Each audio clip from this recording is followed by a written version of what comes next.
Hello guys, Dusty here with a quick hi-fi tour, or as I like to call it, the hi-fi. Yeah, a lot of people were asking me to do a tour of some of my components here, and I figure I might as well also add in how I got each of these components and how much they cost me. So, to get started, kind of the beauty of this hi-fi is I built it as cheap as possible.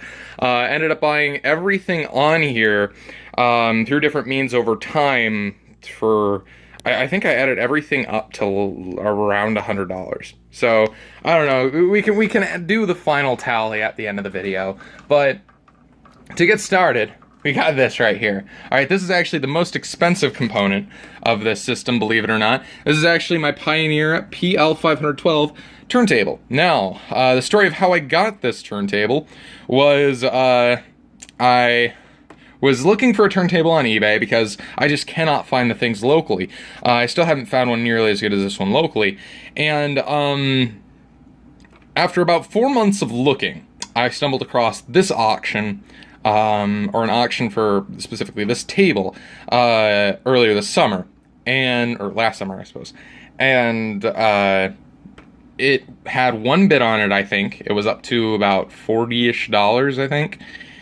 So I figured, you know what, if I can snag this thing for 70 bucks, I guess I'll take it. Because at that time, these turntables were probably worth about anywhere from 70 to 80-ish bucks. But honestly, I just wanted a good get-up-and-go table. However, these are actually worth quite a bit more nowadays because people have realized that these are actually really good tables. They are part of the same line as the PL516 and the PL518 turntables.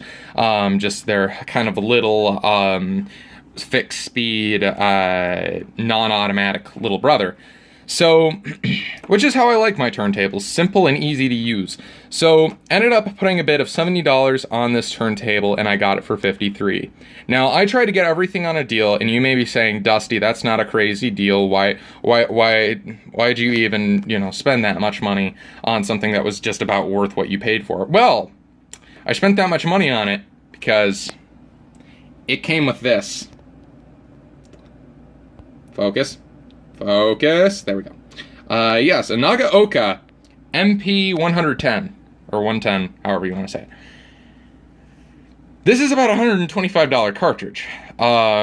So, yeah, and the person selling it said it had about 11 hours of use on it, and yeah, I completely have to say they were correct, because it was still not broken in when I had gotten it. So basically, a brand new Nagaoka MP110, actually better than new because I didn't have to do the effort of breaking it in, and it was fully serviced table. I checked everything. It was dust-free inside and out when I got it. Now it's less dust-free, but I did try to dust off my system before doing this video, which is why my placemat's just a little wet right now. But yeah, 53 bucks, pretty good start so far. So next up, we got this is my baby right here. This is my beautiful, as I like to call it. I just call it my beautiful. Don't question it. This is a Sansui AU717 or 717. It's okay. So the story of how I got this one. Went into a Goodwill one day. They had in their electronics, they had a stack of VCRs, and within that stack of VCRs was this.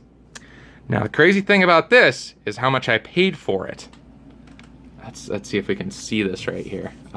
It's very faded out because I tried cleaning it off, but I was like, no, I want to keep it there just to show a little bit of, it's part of the history, I suppose.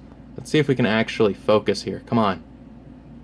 It might not do it. Well, there's Sharpie there that says $5. There we go. That's better. So yeah, $5 for this thing. And I'll probably do an extended story of how I got this, and the whole hilarity that ensued. But yeah, $5. Oh man, you couldn't make stuff like that up if you tried, seriously.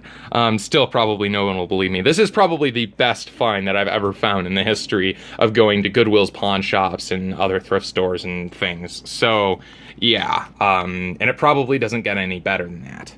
So, woohoo! Next up, we've got the Sound Shaper. Yes, this thing is actually not hooked up because I don't think I mentioned this yet in this video, but I'm actually going to be moving all of this stuff downstairs. I'm going to be having a kind of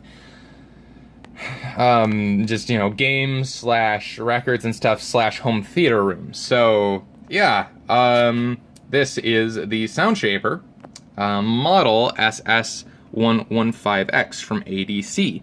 Yeah, it's a pretty cool little unit. It feels nice and responsive. The lights are pretty, so you really can't complain about that. And it was actually free because it was my dad's and he didn't want it anymore, so now it's mine. So yeah. Next up we got the, let's see if we can get the lighting any better. I don't know, the speaker's in the way. There we go. Here we have the Yamaha R900 stereo receiver. Yeah, this is actually I love the look of 80s Yamaha and 70s Yamaha components, like these little wedge knobs here, the circular potentiometers, even these buttons are just so cool. And look at this. Like, ready for that? Ready for this? That green glow. It doesn't show the same effect on the camera, but it's really, really pretty. But yeah, this is actually a full stereo receiver, so you may be wondering why I have it on the setup. It was $10 and it has a tuner in it, so I'm gonna try to hook this up to this eventually, even though I've heard the tuner is like one of the worst features on this. Despite the fact that I've heard it's a very good amplifier, it's just a bad tuner, so.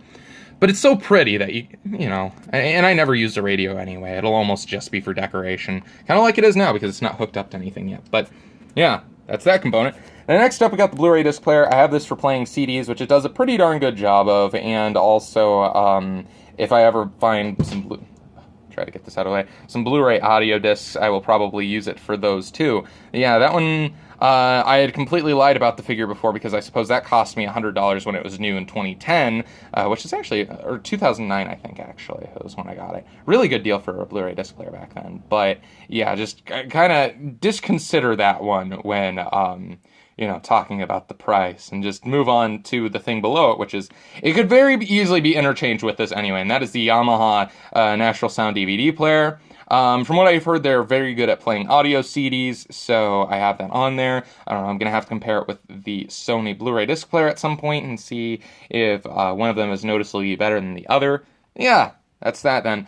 So next up oh, I didn't mention where I got it though.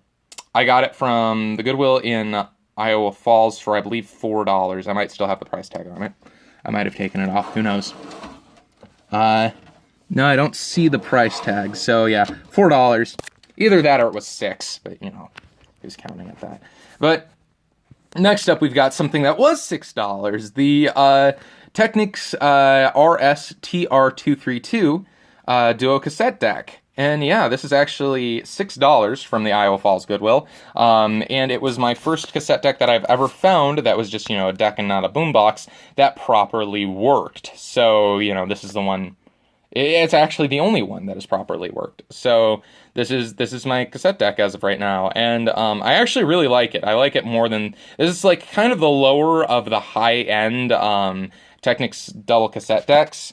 But the thing that makes this one the best out of all of those, out of that range of players, is the fact that the Deck 1 does not have a spinning tape head. So since the spinning tape head can go out of line and cause all different kinds of problems and make things sound bad, and you have to readjust it every 5 minutes and it's horrible, yeah, this is probably the player out of that range to have. So, and it also has HX Pro B and C noise reduction.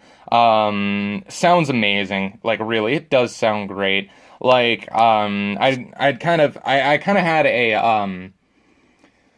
a feel for what a good cassette deck sounds like, because I do actually have it in on, I think it's called a DR720 or something like that. Really nice cassette deck, but it needs some new belts, and you know, it just played a little bit too fast. But yeah, that one actually sounded really nice. This one actually sounds probably just as good. So, at least to my ear. I really don't care as far as cassette decks go because I hardly ever use them. I will probably do a video on that sometime too. But yeah, next up we've got the CD changer. This is down there because it exists. I have it. It cost me probably $5 at the Goodwill. I don't know, maybe it was 4, maybe it was 6. But yeah, it's just a Pioneer 101 CD changer. I figured I'd have to pick it up for that kind of money, and I don't know, it looks kind of cool. So I might end up using it, I might not end up using it. Maybe it's a decent CD player, I don't know, I haven't read much up on it, despite the fact I've had it for quite a while now. But yeah, and that one was from the local Goodwill, by the way. I don't know if I mentioned. So yeah, I'm pretty sure I mentioned where I got all of these, how much I got them all for, and I think it adds up to somewhere around $100. Oh, it probably adds up to $90 because I included this stand, and this stand was actually $10 from the local Goodwill, and I found it the day after I bought this there. So this was probably originally on this stand. So yeah, so that's all of my components over there. And next up, we got an Alienware full of random garbage, which is actually $20, believe it or not. I think it was 20. I don't know. It might have been 60. I can't remember. But for something like this, I mean, that's a pretty good deal. Anyway, next up, I guess I'll show my speakers, because why not? Here we have the speakers that I have on this hi-fi system right here. These are Definitive Technology, this and that. Oh, my room is probably a horrible mess, so I'm going to try not to pan over there. But there we go. Definitive Technology BP8s. And man, do they sound good. Story of how I got these was I went to the pawn shop one day. They had them on the floor for $90. I couldn't buy them that day because simultaneously my furnace actually broke down and my car broke down. So couldn't really afford to spend $90 on that day, which was really depressing because these are much more than a $90 pair of speakers. And yeah, I had to go home and hope that they wouldn't sell over the last few hours that they were going to be open. Luckily, they didn't. I went in the next morning after I figured out my car problem and my furnace problem weren't a huge deal, and I picked up this set of speakers. And yeah, they sound absolutely marvelous. Like, they sound... They're fantastic. So, showed you the Definitive Technologies. Next up, we got the PSVs. These are actually part of this system down here. Yeah, this is my Yamaha RX V377. This is my home theater receiver. That, you know, all this stuff, all this dusty stuff under my TV and that PS3 right there connect through. Actually, I don't think the PS3 is connected through that. The sound is, though. Anyway, yeah. PSB Alpha Ts. I've had these speakers for years upon years upon years. My dad had them years upon years before that. I think he got them something like 2005. So yeah, they have served my family very well, and they are continuing to serve me very well. The only issue I've ever had with them, actually, too, is despite the fact that they have been used nearly every day since they were purchased, the tweeter in one of them just quit working. So I had to replace that, and then I actually ended up replacing the other tweeter, and now they sound just as great as the day they were purchased. So yeah, and the acoustic padding and stuff like that, still really good. Everything's still really good. Nothing's dry rotted or anything like that on them, because, you know, they've been kept in good temperate environments. So yeah, as far as Iowa goes anyway. That's that, and I suppose I might as well show you the rest of my home theater speakers, but we also have this. This is actually what all of these are plugged into. This is a Belkin surge protector. I do have fairly reliable, clean power where I live. However, it's not 100%, and when it's not 100%, you want to have one of those protecting all of your precious Sansui AU717s. So next up, we actually, oh, this is another little component of that, of this anyway. We've got the Monster Power thing that I found it. By the way, I found this at a Goodwill for like $2. I found this at a Goodwill for like $7. That's a eaten box of nerds. And then we got, oh, show you here first off. We've got the Paradigm, I can't remember what model this is. Now this is all my home theater stuff, so if you're not interested, then thank you guys for watching. I'll see you next time. But if you are, feel free to stick around. We got the CC170V2 from Paradigm. And yeah, this is fantastic center speaker. I don't know if it sounds like 100% good with the PSBs here. I almost think it would sound better with the DefTechs, or the Definitive Technologies. But nonetheless, it still sounds absolutely fantastic. And you get used to the sound kind of, because you're supposed to really match the sound profile of your center speaker with your side channels. But, you know, it sounds nice, so we'll let it do its thing. And then last but not least, down here, we have the Paradigm PDR10 just kind of hiding because this, by the way, if you've noticed, yes, this room is acoustically horrible. I'm planning on fixing that with the new with the new listening room. That's off-brand Windex, by the way, down there. So, just trying to give you the all-inclusive tour. But yeah, this Paradigm PDR10 powered subwoofer, it's absolutely fantastic. I love it. It's of course hooked up to this system. These things don't need no sub. Oh, these don't need no sub. Oh. They don't need no sub. Well, I might pair a sub with it eventually, but actually what I'm planning on doing is I'm planning on working these into a switch with both my Sansui when they move downstairs and with my home cinema, because I'm planning on doing something like 120 inch I measured out projector screen, so it's going to be pretty insane. But yeah, I think that's pretty much it. I'm pretty sure that's all that I really have to show for this show. So I hope you enjoyed the Thursday music-related video. I'm hoping to do another record pickup video eventually. I've only picked up one record since the last one, so not very viable. Oh, by the way, this is my records and cassette tapes up there. We got CDs. We got DVDs. What isn't there to like? And maybe I'll do an instrument tour eventually. I don't know. That part of the room's kind of a mess. But if you want to see all my instruments, like this for an example, then feel free to go ahead and let me know in the comments that you want to see those. But this has been Dusty. Thank you guys for watching.